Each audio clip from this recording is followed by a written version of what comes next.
Are we set up in the class? Yeah, we can start, inshallah. Oh, okay. Bismillah ar-Rahman ar-Rahim. الحمد لله الذي جعل ذكره طمأنينة للقلوب وجلاء لها ضرين الذنوب ومطرة لوسواس الخناس المكذوب، والصلاة والسلام على سيدنا محمد الداعي إلى كل فعل محبوب وأمر مطلوب، وعلى آله وأصحابه المقتفين سبيله على خير أسلوب. أما بعد، فيقول رب تبارك وتعالى في كتابه المنزل: أعوذ بالله من الشيطان الرجيم، بسم الله الرحمن الرحيم: ولنبلونكم بشيء من الخوف والجوع ونقص من الأموال والأنفس والثمرات وبشر الصابرين الذين إذا أصابتهم مصيبة قالوا إنا لله وإنا إليه راجعون، أولئك عليهم صلوات من ربهم ورحمة وأولئك هم المهتدون. Allah subhanahu wa ta'ala says that we will surely test you with something of fear, of hunger, and of loss of wealth and lives and fruits, but give good tidings to the patient, the one who, when disaster strikes, they say, indeed we belong to Allah, and indeed to Him we will return. Those are the ones upon whom are blessings from their Lord and mercy, and it is those who are rightly guided. وقال تعالى: قل إن كان آباؤكم وأبناؤكم وإخوانكم وأزواجكم وعشيرتكم وأموال اقترفتموها وتجارة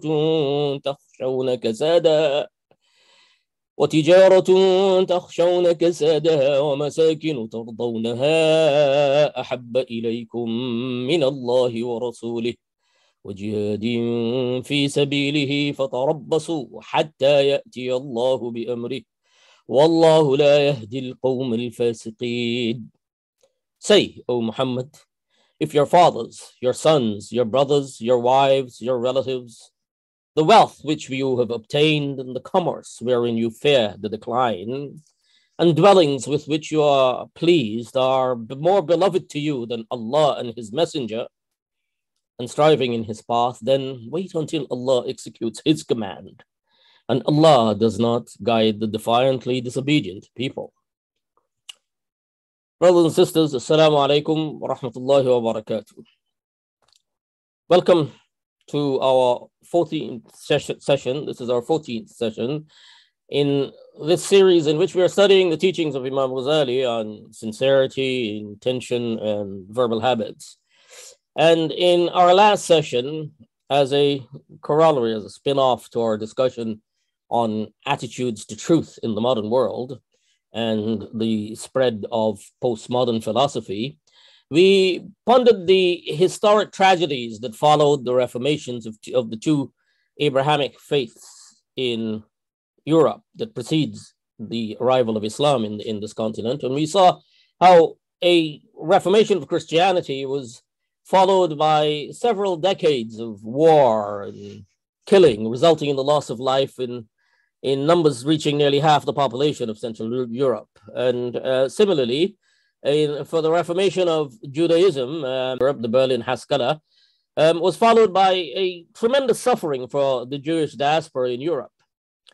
And in this regard, we saw this as a this is how I see it, and I think this is how we should look at it. Is that this is the big news of it?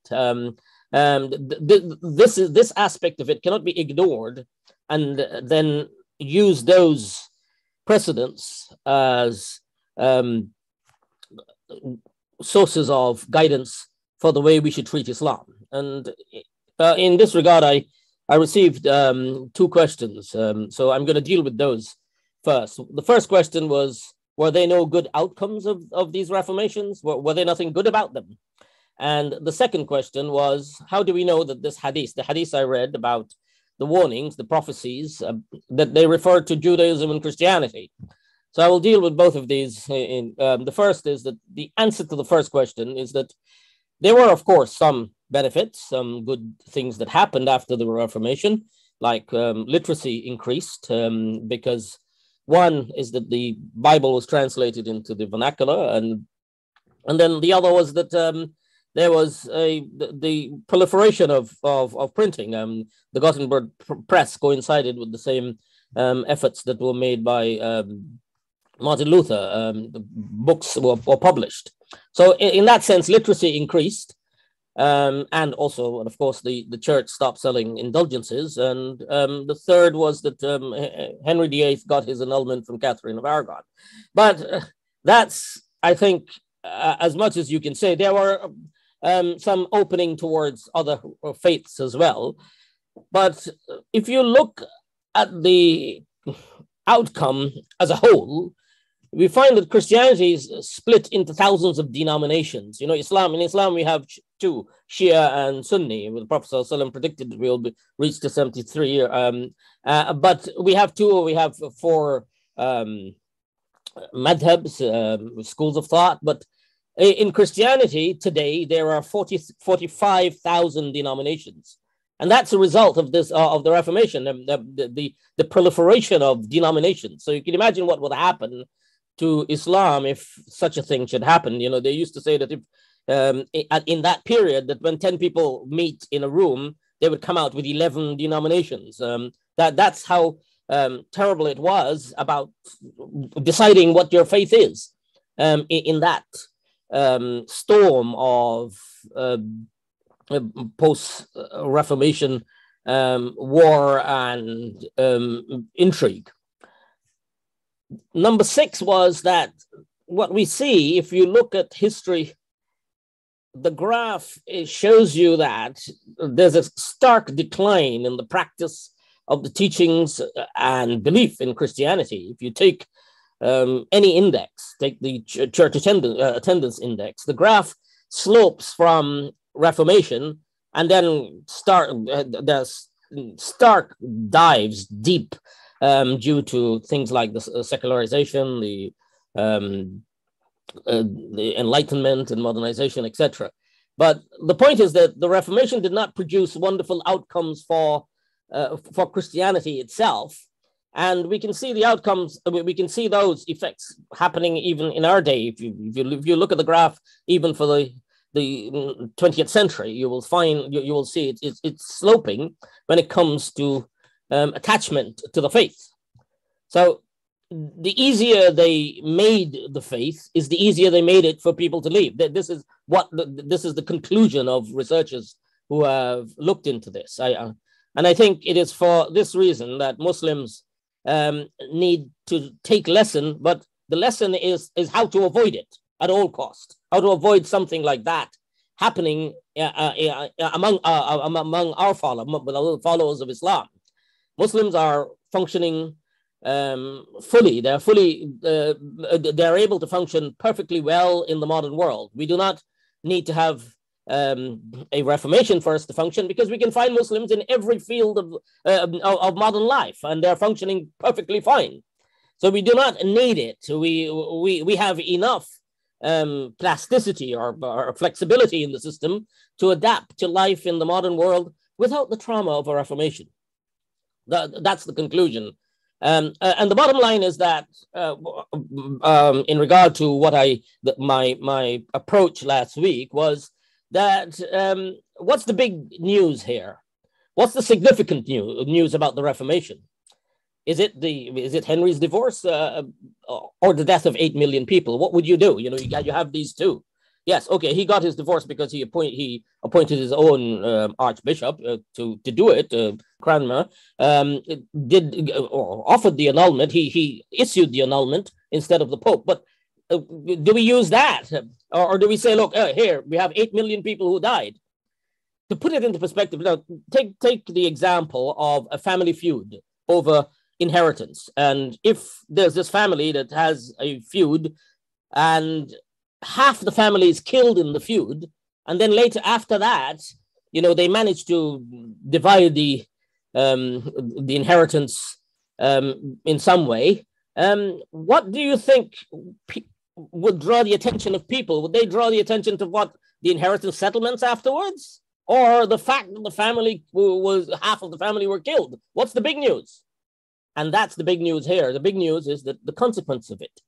And similarly, for what happened in Judaism, out of that shift away from following the guidance of the rabbis, who had very strict rules about the way they interpret, and that going back to Palestine and setting up a state there was not allowed, in the theology. But because they had this new approach to theology that we had auto independence. We had to get it boosted the idea of Zionism, and we know what troubles this has brought today. So there are lots of warnings that are attached to reformations of these two Abrahamic faiths in Europe that precedes us. And the second question, of course, links into this, is that how do we know? How do we know that Rasulullah ﷺ was speaking, where we highlighted the fact that the prophecies were that we should be careful because we will follow them inch by inch and foot by foot, even if they go into a lizard's hole. لتتبعن سنن بني إسرائيل لتتبعن سنن الذين من قبلكم شبرا بشبر وذراعا بذراع حتى لو دخلوا في جحر ضب, even if that you will follow them inch by inch and foot by foot, even if they go into lizard's holes. So now the answer to that question is in fact in the hadith itself. Last week I might not have read the entire hadith, which ended with a question and answer. The last part of the hadith has the answer, and the answer is that the Sahaba asked the questions themselves. They asked this question. They said to Rasulullah, when he said "Alladina min qablikum," that those who are before you, they asked him. They said, "Qulna," ya Rasulullah, al-Yahuda wal-Nasara. Are you speaking about the Christians and the Jews and the Christians? And his response was in a question. He said, "Faman." So who else would I be talking about? In other words, who else? Man, faman. So it is very clear that it is the same history. And we are followers of the line of prophets that was sent by the same God, by Allah subhanahu wa ta'ala. The same Allah who sent Jesus alayhi salam is the same Allah who sent Moses alayhi salam. And it was the same Allah who sent Muhammad sallallahu alayhi wa sallam. And when we are warned about a trap in our path in such clear terms, it is necessary that we keep a vigilant eye on history and to look out for these fitans in our path.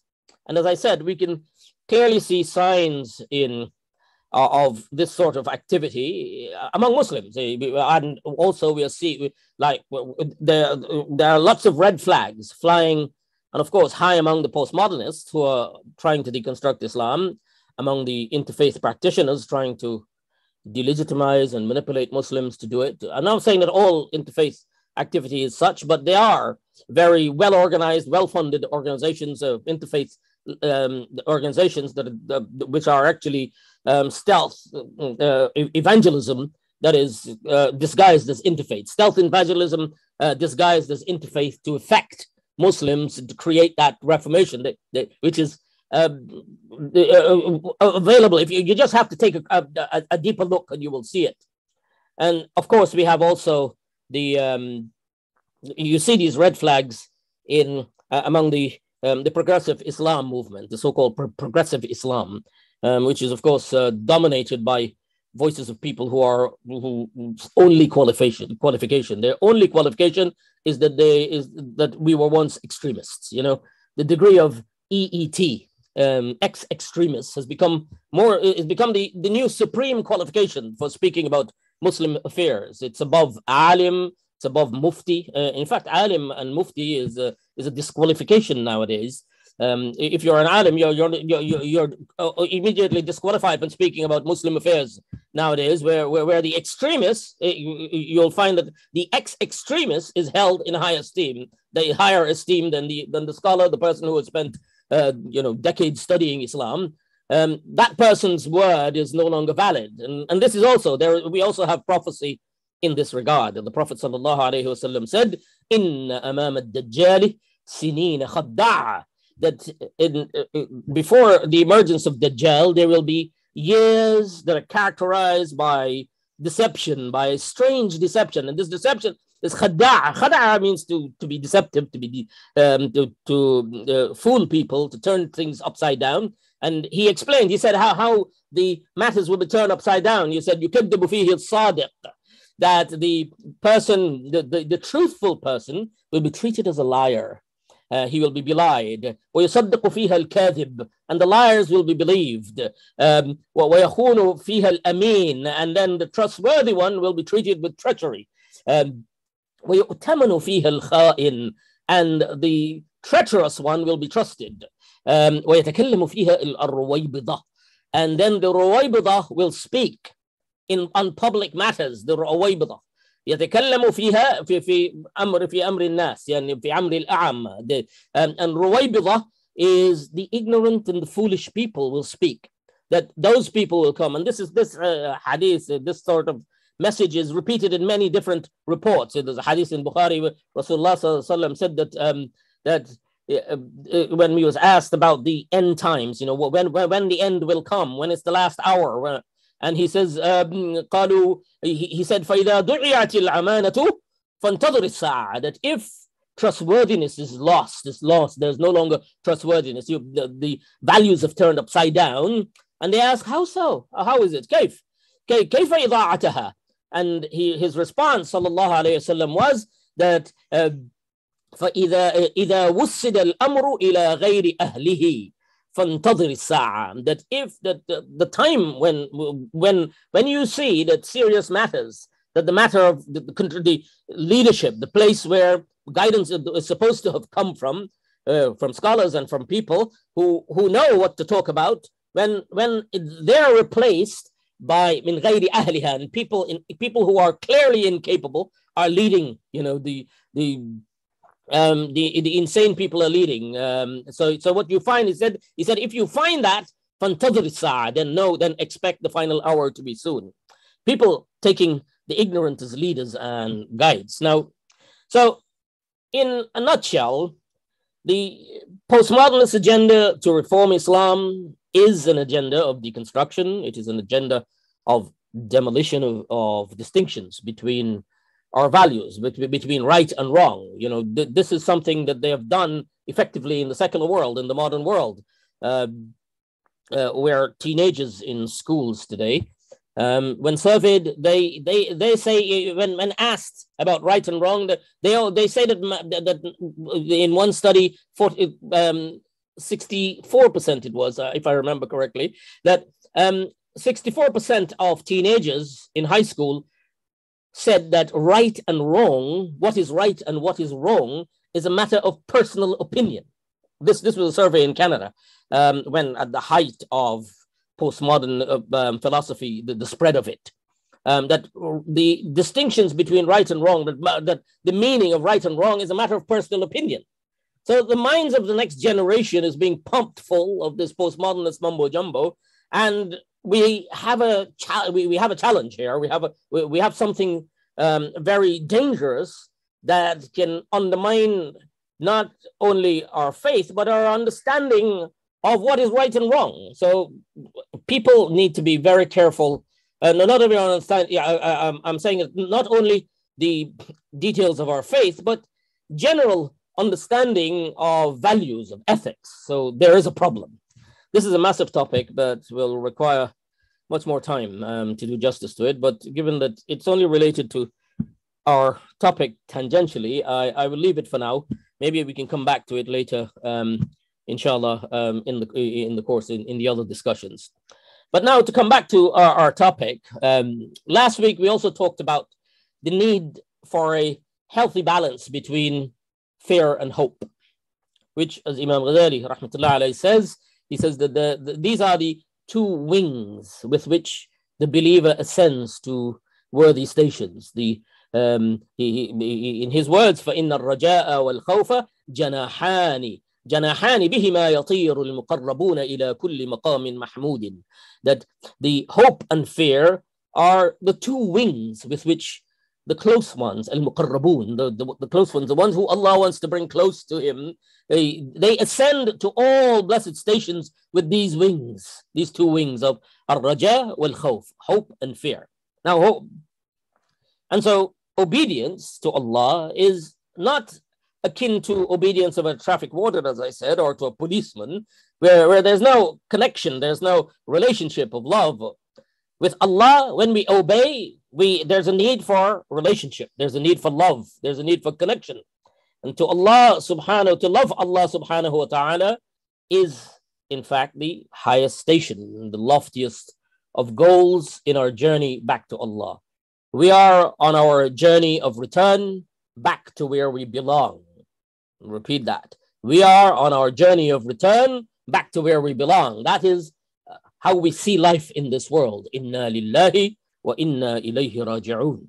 So that connection is that, yes, you might never see that you obey the police, the traffic warden, you might never see him again. We will definitely meet, we will definitely be returned. And that returning is to return, to have return in such a way that Allah is pleased with us. So we belong to him and we will return to him. So because of that, we need to have a relationship. قُلْ يَا عِبَادِيَ الَّذِينَ آمَنُوا قُلْ يَا عِبَادِيَ الَّذِينَ أَسْرَفُوا. He said, let's say to my servants who have transgressed, قُلْ يَا عِبَادِيَ الَّذِينَ أَسْرَفُوا عَلَىٰ أَنفُسِهِمْ لَا تَقْنَطُوا مِنْ رَحْمَةِ اللَّهِ. O my servants who have transgressed against themselves by sinning, then do not despair in the mercy of Allah. لا تقنطوا من رحمة الله. This is where hope comes in. إن الله يغفر الذنوب جميعا. O my servants who have transgressed against themselves by sinning, do not despair of the mercy of Allah. Indeed, Allah forgives all sins. Indeed, it is He who is most forgiving, most merciful. That is the verse that should clear any doubt we have in our minds that because I've committed lots of sins, I'm a terrible person. I've spent so many years off the track now. Will Allah accept me? Allah is opening the door, and He said, "Lo balaghat dunubuka anan as-sama." That even if your sins have reached the clouds, the skies, even if your sins are large as this world, I will forgive it all if you'd come to me with hope, come to me with sincerity. Now, love, strong hope, is the hope that is rooted in this love for Allah. We need our hope for reward in our sincerity to be rooted in that love, the love of Allah. And so today we are going to continue reading from the chapter of Kitab al-Mahabbati wal-Shawqi wal-Unsi wal-Rida, the book of love, longing, intimacy, and contentment. And there are 5 subtopics in this discussion that I want you to keep in mind in the form of 5 questions. The 5 questions that we need to keep in mind was, what is love? What do we instinctively love? How do we fall in love? What are the reasons for love? And on a scale of priority, who is more deserving of our love? Because it's a lengthy discussion, and we might not get through all of it. Obviously, it's what's the time now? Yeah. But if you keep these questions in mind, we're going to answer these questions one by one, because these questions, in addition to being important for our topic, they will also help you to deal with modern confusions surrounding the concept of love and attachment. In fact, people are very confused about these things nowadays. Many young people in our world today are more attached to inanimate objects than they are to human beings. And I'm sure you know what I'm talking about. Young people today are more attached to their mobile phones than they are attached to other people in their life. In one study, students who were forced to leave their mobile phones outside the examination hall were found to be suffering from separation anxiety, because the teachers realized that students who were highly capable were underperforming, and they had this strange anxiety developing because their phones were left outside the hall. So eventually they came up with the solution that they would be allowed to bring the mobile phones into the hall and put into a bag next to them, keep with close proximity, because the distance, and this is exactly, the distance created anxiety. It is exactly as it does when you're forced to keep a distance away from your beloved. you suffer from separation anxiety. Exactly the same thing was happening in this. And there are lots of examples like this that are signs of a modern problem, a problem of misplaced love and misplaced attachment, with, of course, unintended consequences for our world in general, and in particular for our understanding of these concept of love and what it really means. Even our vocabulary is also impoverished when it comes to this. In Arabic, the vocabulary deals with this beautifully, because you have degrees of love with distinct labels that characterizes, where you are, and you can go through them. The 10 stages of love. Imam Zubaydi, who did a commentary on this, he talks about the 10 stages. Inshallah, we will go through that while we read the text.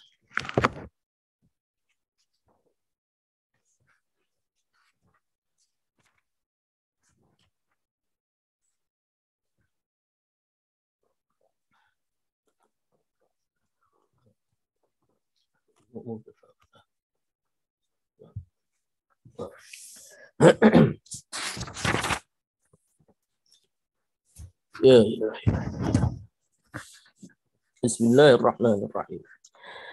بيان حقيقة المحبة وأسبابها وتحقيق معنى محبة العبد لله تعالى. Okay. So this is the exposition of the true meaning of love. What is love? And he says, اعلم أن المطلب من هذا الفصل لا ينكشف إلا بمعرفة حقيقة المحبة في نفسها، ثم معرفة شروطها وأسبابها، ثم النظر بعد ذلك في تحقيق معناها في حق الله تعالى.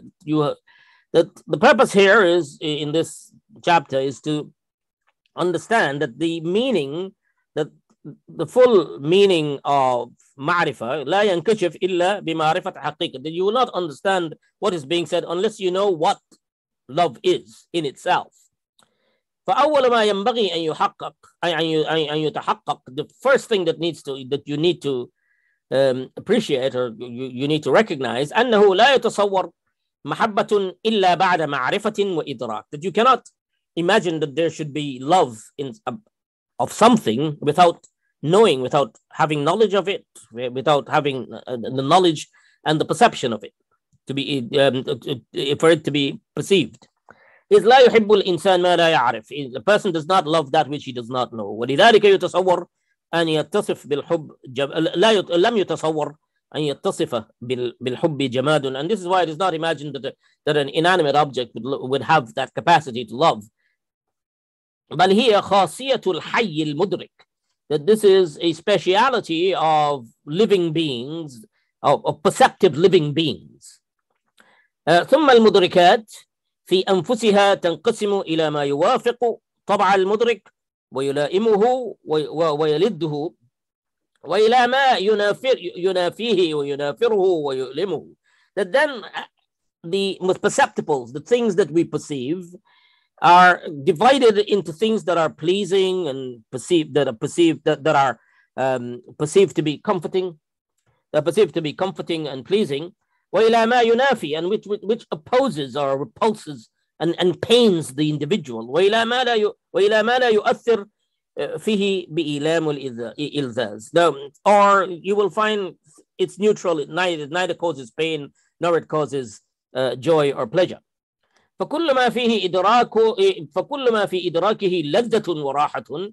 That anything that pleases him and brings comfort, فهو محبوب عند المدرك. So that anything that is pleasing and brings comfort is lovable. So you can love it, lovable to the perceiver.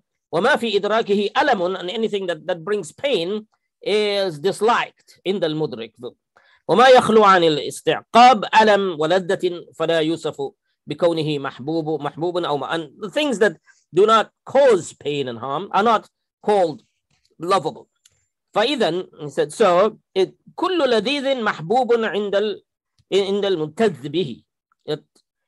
everything that is pleasurable is beloved. وَمَعْنَى كَوْنِهِ مَحْبُوبٌ, and this is what the meaning of love. He's saying the meaning of something is lovable. أَنَّ فِي الطَّبْعِ مَيْلًا إِلَيْهِ, that there is a disposition of inclination towards something. The inclination, a disposition of inclination. مَيْلًا إِلَيْهِ. وَمَعْنَى كَوْنِهِ مَبْغُوضًا, and the meaning of something being disliked or something being hated or detested, أن في الطبع نفرة عنه, that there's some disinclination in it. فالحب عبارة عن ميل الطبع إلى شيء ملذ. So love is the inclination of, by disposition, to something that is pleasant. فإن تأكد ذلك الميل, if this inclination then becomes confirmed and وقوية, and then it is strengthened, سمي عشق, then it becomes ishq. Now, in the explanation of this transition from it being an inclination, simply an inclination, to becoming attachment, there you have a division of 7 degrees. There's 7 degrees to reach from mail, which is inclination, to reaching ishq. And Imam Zubayri explains this. He says, Maratib al-Hubb is 10, 10. أولها al-alaqa. The first, what happens in this hubb is the inclination, when it develops an attachment, some kind of connection, that there's an alaqa, a connection. ثم al-irada, and then that connection leads to a willful pursuit in the direction of that connection, and that is the irada. So the number 2 is irada. And then the sababa is where it's a pursuit with hararat al-shawq. It's starting to get warm. It's the temperature increases towards pushing the person in that direction. And then ثم الغرام. Al-gharam is when the attachment is such that it's hard to disconnect, because you're attached. There's the normal attachment where you can attach and disconnect, but when it reaches to the level of gharam, then you cannot detach. You will find it hard to detach. It's starting to stick. It's starting that the inclination reaches to a degree when it's connected. I can't. And just like we were saying about the phone, that it's locked on. It's holding there. You cannot get away. ثم الغرام وهو حب اللازم للقلب. And then you ثم الود, and then the next level is wood, which is صفو الخالص, صفو المحبة وخالصها, which is the complete, the pure love. Nothing else is in the heart now. It's becoming, it's pure love. It's filling the heart. It's beginning to fill the heart. And then beyond that, you have ishq. That is on the 7th level. The wood. You have wood, you have wood, and then shaghaf. Shaghaf is when it reaches to the extremities of the heart. And after that, after shaghaf, then comes ishq. So at the 7th level is ishq. Ishq, which is an attachment that is mufrit. You remember ifrat and tafrit we spoke about earlier. So this is where it goes beyond the meaning of hubb. Ishq is an attachment where it starts to connect in such a way that there's no release. It's completely locked on and stays there now. There's nothing else that is coming into the heart. Each attachment is so strong. And this is the one where he says that الذي يخاف على صاحبها, the one which you start to worry about your friend. You know, your friend is got attached to somebody, and you're starting to worry about it. You know, all they think about and talk about is that person. That is ishq. And then obviously above that you have other levels. You have the 8th one, which is a time. Time is to become captive.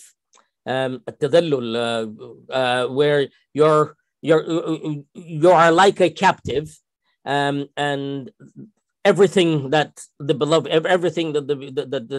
beloved wants it's controlled by that. And then above that, you have ta'abbud, which is you become slave. You're slave, الذي ملك المحبوب رقه, as a slave. There's nothing else. And that's why the word slave here is part of the degrees of love in this science of the heart. To become abd is the 9th stage of love. To become, as I spoke about last week, about a beautiful meaning of the word abd, of the word slave. Here is that above ishq and above time, above that being captive, there is to be slave. So when you're attached, your heart is overflowing with love, and then you reach to a point where you're captive, and then you become slave of it. That's the 9th level of it. And of course, the final level is where you become Khalil. And Khalil is where the heart is so filled that there's no place for anything else, that there's no place for anyone else. You only have one love, one friend, one person who is in the heart and no one else. And that is Khalil. So, and of course, this is in this science, but in various other science, there are other configurations of these degrees with other labels. Like Imam Ghazali in his Fiqh al-Lugha, he added one in the beginning, which is al-hawa. You start with just general yearning, just taste. I like something with that is linked to the desire, but it follows the same development, even though they might have different names. Is that this is a process of love, a process of developing love, where love increases in intensity, and it reaches abd, it reaches slavery, and it's a beautiful thing to be in love to that degree. That's so if you manifest true love, then you will be true abd, you will be a perfect servant, you will be a perfect slave for Allah. Of course, Khalil is a different level above that, but that's the point here in Ishq. And he's saying that والبغض عبارة عن نفرة الطبع عن المؤلم. It's avoiding things that are disinclination, hatred, dislike of something that you're avoiding. فإذا قوي سمي مقتا. And likewise, how you can traverse the degrees of love to reach to Khalil, to Khulla. In this one, he's saying that in bughd, which is dislike, which is things that is disinclination, you can move in the direction, in the opposite direction. And then you reach to a point that is maqt, which is abomination, intense dislike. فهذا أصل في الحقيقة معنى الحب لا بد من معرفة. And so this is the basis for the true meaning of the word hub that is necessary.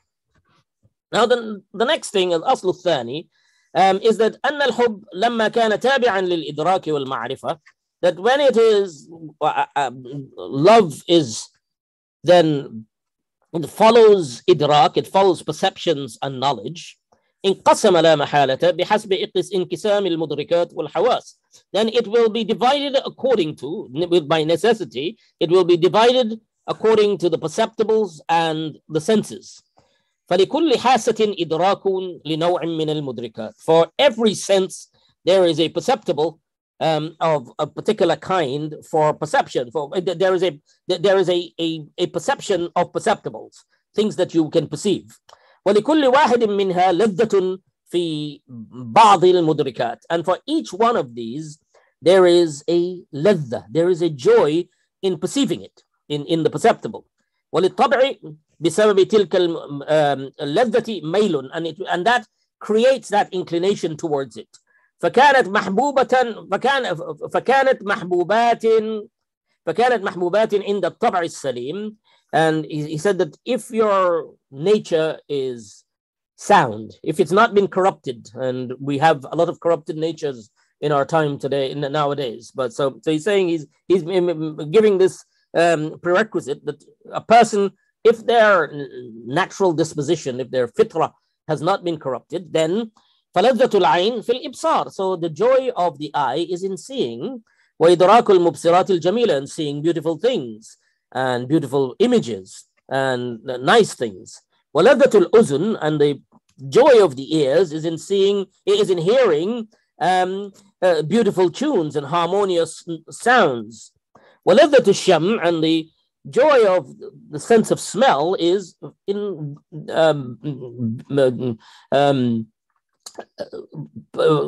perfume, is in fragrance, is in nice fragrance, that you have beautiful fragrance, sweet fragrance. And وَلَذَّةُ الذَّوْقِ فِي الطَّعَامِ, and the joy of taste, of the sense of taste, is in food. وَلَذَّةُ اللَّمْسِ فِي اللِّينِ وَالْمَعُونَةِ, and the joy of touch is in softness and smoothness. ولما كانت هذه المدركات بالحواس ملذة كانت محبوبة, because they are joyful, these senses these perceptibles, the senses are enjoyable, then they are beloved. أي كان للطبع السليم ميل إليها. So for a sound instinct, for a sound disposition, it will create a connection, an inclination to it. حتى قال رسول الله صلى الله عليه وسلم حبب إلي من دنياكم ثلاث, that Rasulullah صلى الله عليه وسلم said that I was made to love of your world three things: الطيب والنساء وجعل قرة عيني في الصلاة, that I was given, that I was made to love. Allah put this in his heart, to love perfume and to love women and to love the prayer. And of course he said جعلت قرة عيني في الصلاة, that the greatest pleasure in this world was prayer. بل الشم, and he's saying that معلوم أنه لا حظ للعين والسمع فيه, and salah, it's very clear here that there's no portion for the eye or the hearing of joy in the salah. This is something deep inside. وجعلها أبلغ المحبوبات, and he's made it the highest form of beloved. The prayer is the highest form of beloved. So what we learn from this, ومعلوم أنه ليس تحظى بها الحواس الخمس, so it is not directly related to the senses. The joy that you get from salah is not directly related to the senses. بل حس سادس, but a sixth sense. ومظنته القلب, and the place of this sixth sense is in the heart. لا يدركه إلا من كان له قلب, and it is only those who have a heart, whose heart is sound, will experience that. So then we have الأصل الثالث أن الإنسان لا يخفى أنه يحب نفسه, that it is clear that human beings, that does not, it is no secret that people love themselves. ولا يخفى أنه قد يحب غيره لأجل نفسه, and it is also not hidden that people may love others for themselves, in the interest of themselves. وهو يتصور أن يحب غيره لذاته لا لأجل نفسه, and it is also imaginable that a person may love someone else not for themselves, but love them for themselves. وهذا مما قد يشكل على الضعفاء, and this is what may be difficult for the weak people. حتى يظنون أنه لا يتصور أن يحب الإنسان غيره لذاته ما لم يرجع منه حظ إلى المحب سوى إدراك ذاته. And people find it hard to understand that a person may love someone without an ulterior motive, just for loving them for themselves, and it does not come back to them. The joy of loving them does not come back. والحق أن ذلك متصور وموجود. He said, and the truth is that such a love exists. So we have to, and he says, أن المحبوب الأول عند كل حي نفسه وذاته. ذاته, that the beloved, the first beloved of everyone is themselves. ومعنى حبه لنفسه أن في الطبع ميل إلى دوام وجوده, that ونفرة عن عدمه وهلاكه, that you have a inclination in the self towards your existence and towards the continuation of your existence, and a disinclination towards your non-existence and your destruction. لأن المحبوب بالطبع هو الملائم للمحب, because this is something that that will keep your existence, and you will, and this is this is comforting to you to have such a feature. وأي شيء أتم ملائمة له من نفسه ودوام وجوده وأي شيء أعظم مضادة ومنافرة له من عدمه. So the thing that brings the greatest comfort is to know that you will continue to exist, and the thing that brings the greatest dislike is the thing that will bring you out of existence. So فكما أن دوام الوجود محبوب فكمال الوجود أيضا محبوب. So just as the continuity of your existence is beloved, so also is the perfection of your existence is beloved. لأن الناقص فاقد للكمال. That if there is some insufficiency, then to the extent of that insufficiency, it is non-existence. So that is a problem, and that is disliked. فإذا المحبوب الأول للإنسان ذاته. So the first lovable thing naturally that a person is inclined to love is themselves. ثم سلامة أعضائه, and then the security or the safety of his body, his arms, legs, himself, then his wealth, ثم ماله وولده, and then his family and his friends and people around him, etc. So فإذا he's saying المحبوب الأول عند كل حي ذاته وكمال ذاته ودوام كله. So the first beloved is himself, his completeness of himself, his continuation of himself, and he dislikes the opposite to that. So this is the first of the reasons of love. And the second reason was سبب الثاني al-ihsan. The second reason for love is ihsan, which is kindness. فإن الإنسان عبد الإحسان. That the human being is a slave to kindness. وقد جبلت القلوب على حب من أحسن إليها. And the hearts have been placed on a primordial disposition to love those who are kind to them. وبغض من أساء إليه, and to dislike those who are unkind to them. وقال رسول الله صلى الله عليه وسلم اللهم لا تجعل لفاجر عندي يدا فيحبه قلبي. That do not make a sinful person be kind to me. Yadan, in other words, giving me, the person who extends his hand of help towards me. فَيُحِبُّهُ قَلْبِي. That a sinful person to help me, and then my heart will love him. So do not make that happen. So in this is the secret. وَأَشَارَ إِلَىٰ أَنَّ حُبَّ الْقَلْبِ لِلْمُحْسِنِ اضْطِرَارٌ لَا يُسْتَطَاعُ دَفْعُهُ. And in this, there is this indication that the love of the heart of the one who shows kindness to you is automatic, and it's compulsory. It's by necessity. It happens. لا يستطاع. It is impossible to repel it. وهو جبلة وفطرة لا سبيل إلى تغييرها. And it is instinctive. It's natural.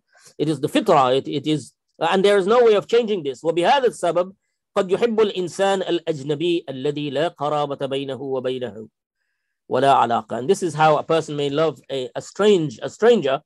A person may love a stranger between whom there is no connection of family or nothing, or no kind of connection, but you will end up loving them because of ihsan, because of kindness. You've done people do kindness to you. هذا إذا تحقق رجع إلى سبب الأول. But he's saying that when this is manifested, it returns to the first reason for love. What was the first reason of love? The first reason for love was loving yourself. So he's saying, فَإِنَّ الْمُحْسِنِ مَنْ أَمَدَّ بِالْمَالِ المعونة وسائر الأسباب الموصلة إلى دوام الوجود وكمال الوجود. That all of these things that comes back, that a person may help you with, it will lead to either your extent of the continuation of your existence or the perfection of your existence. That is how the kindness that you receive pour into these two needs that you have. وحصول الحظوظ التي بها يتهيأ الوجود, or things through which your existence is taken care of. إلا أن الفرق بينهما أن أعضاء الإنسان محبوبة لأن بها كمال الوجود, وهي عين الكمال المطلوب. فأما المحسن فليس هو عين الكمال. But there's a difference in the type of love that you have for this person. You love yourself, your body and everything directly. There is no mediation. There's no reason other than you loving yourself. But when it comes to people who have done good for you, فليس هو عين الكمال ولكن يكون له سبب. It is not the direct. It is not direct, but there is a reason. كالطبيب, and he gives an example to explain this. He said it's like the doctor. كالطبيب الذي يكون سببا في دوام صحة الأعضاء. That the doctor who becomes a means through which your body is preserved. Your body is preserved. ففرق بين حب الصحة وبين حب الطبيب الذي هو سبب الصحة. So there's a difference between the love of health and the love of the doctor through whom you are receiving your means of health. إذا الصحة مطلوبة لذاته, that health is something that is required of itself. وبين حب الطبيب الذي هو سبب the doctor is, you're acquiring, you're loving him because you're acquiring health through him. وكذلك العلم, and so it is in relation to knowledge. Your teacher is beloved to you, but the love of knowledge is the thing that takes precedent in yourself. والأستاذ المحبوب لكونه سبب العلم المحبوب. So the teacher is beloved because of your love for knowledge. وكذلك الطعام والشراب, and he said so it is for food and drink. It is beloved. والدنانير محبوبة, and so are love of wealth, but الطعام محبوبة لذاته, that food is loved for itself, but wealth, but dinars, money, is loved لأنها وسيلة إلى الطعام, because it is a means to food. You don't eat for itself, you don't eat your money. فإذا يرجع الفرق إلى تفاوت الرتبة. So the difference is difference in degrees of relation to your own, to loving yourself. فكل واحد يرجع إلى محبة الإنسان نفسه. So they return to the love of a person of themselves. So that's number 2. Number 2 was al-ihsan. Number 3 is the sabab, أن يحب الشيء لذاته, and to love something for in itself. And لا حظ ينال منه وراء ذاته, that there's nothing to be gained other than loving it for itself, for its own existence. بل تكون ذاته عين حظه, that just loving it for what it is. وهذا هو الحب الحقيقي البالغ الذي يوثق بدوامه. And this is the true love that you find, that you can have confidence in. وذلك كحب الجمال والحسن. And the example of this is loving beautiful things, that you love them for themselves because they are beautiful, they are pleasing. والحسن فإن كل جمال فهو محبوب. Anything that is beautiful is beloved. عند المدرك, it's beloved to the perceiver. Beauty is beloved in the eye of the perceiver. أو مدرك الجمال. وذلك لعين الجمال, because of the beauty in it. لأن إدراك الجمال فيه عين اللذة. And the reason for this is that there is pleasure in the apprehending of beautiful things. So there is pleasure in that. واللذة محبوبة لذاته لا لغيره. This is not for anything else, any ulterior reason. وقد كان رسول الله صلى الله عليه وسلم يعجبه الخضرة والماء الجاري. That Rasulullah صلى الله عليه وسلم used to love the greenery and running water, because that's a pleasing scene. When if you look at it, it brings comfort. It's enjoyable in itself. فهذه الأسباب الملذة وكل لذيذ محبوب. And these are the reasons for love. He said, okay. Where are we? Okay. فهذه أسباب. So these are the reasons for love. وكل لذيذ محبوب, and every pleasurable thing is beloved. وكل حسن وجمال فلا يخلو إدراكه إلا عن لذة, and anything that is beautiful in itself and please nice things, then it has a joy of its own to the perceiver. ولا أحد ينكر كون الجمال محبوبا بالطبع, and no one can deny this fact that things, beautiful things, are beloved. فإن ثبت أن الله تعالى جميل. Now think about this, that if it is confirmed here that Allah is beautiful, فإن ثبت أن الله تعالى جميل كان لا محالة محبوبا. If it's confirmed in our heart that Allah is beautiful, then by necessity we cannot but love Allah. عندما انكشف له جماله وجلاله. For the one in whose heart the beauty of Allah and the magnificence of Allah is opened, then they will not, just as we are naturally attached to or naturally inclined towards loving beautiful things, knowing that Allah is beautiful, by recognizing that in the heart, then كما قال رسول الله صلى الله عليه وسلم, the Prophet صلى الله عليه وسلم said, إن الله جميل يحب الجمال, that Allah is beautiful and He loves beauty. إن الله جميل ويحب الجمال, that Allah is beautiful and He loves beauty. Now, there's more about means of love, but we've run out of time to continue. In relation to the first one, I want to read that how does this relate to the how does this relate to these 5 questions? The questions we looked at was, what is love? What do we love instinctively? How do we fall in love? What are the reasons for love? And on a scale of priority, who is more deserving of our love? The number 5 for the first one. The first one is that you love yourself, right? So you love yourself. You love the existence of yourself. You love the continuity of the existence of yourself. You love the completion, the completeness of yourself. Now he's saying that أن من أحب غير الله, in this. So in relation to this, how does it relate to our love for Allah? He's saying وأن من أحب غير الله لا من حيث نسبته إلى الله تعالى فذلك لجهله وقصوره في معرفة الله. That all love links up to the love of Allah, and anyone who loves any other thing without that link will only do so due to their ignorance of the love of Allah. And he says that